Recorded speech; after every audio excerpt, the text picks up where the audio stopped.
Hello, you wonderful people, and welcome back to another episode of Economics with Owen. I'm Owen. Let's talk economics. Here's the following problem.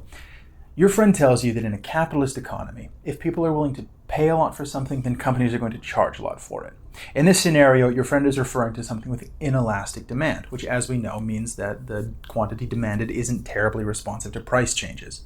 Is your friend right? Is your friend wrong? Let's discuss.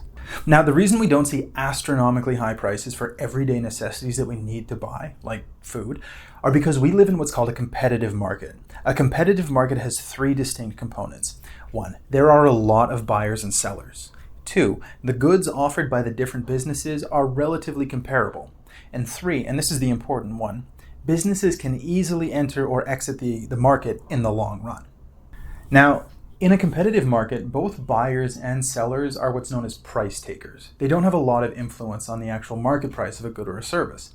In the same way that a small economy isn't going to influence the world price with their exports, an individual business isn't going to impact the market price of a good or service in a meaningful way. For example, if Brecca decides to quadruple the price of their coffee overnight, they're not going to suddenly see quadruple the revenue. What instead they're going to see is a huge drop in quantity demanded from their customers who are now going to go across the street to Starbucks and get their coffee there. But let's say that every coffee shop gets together and decides to raise their prices by a factor of 4. Yes, there is going to be an increase in revenue in the short term, but this is where that third component of a competitive market comes into play. Companies can easily enter or exit the market in the long run. As we saw in the textbook, companies are maximizing their profits when their average total cost, their marginal cost, and the price are all at the same point, giving them an economic profit of 0.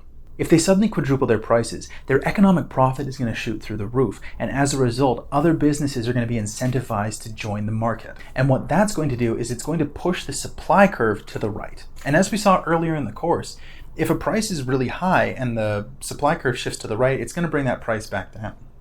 So companies are actually incentivized to keep their economic profits at 0. If they don't, other companies are going to join the market and eventually bring the market price back down to where it was originally.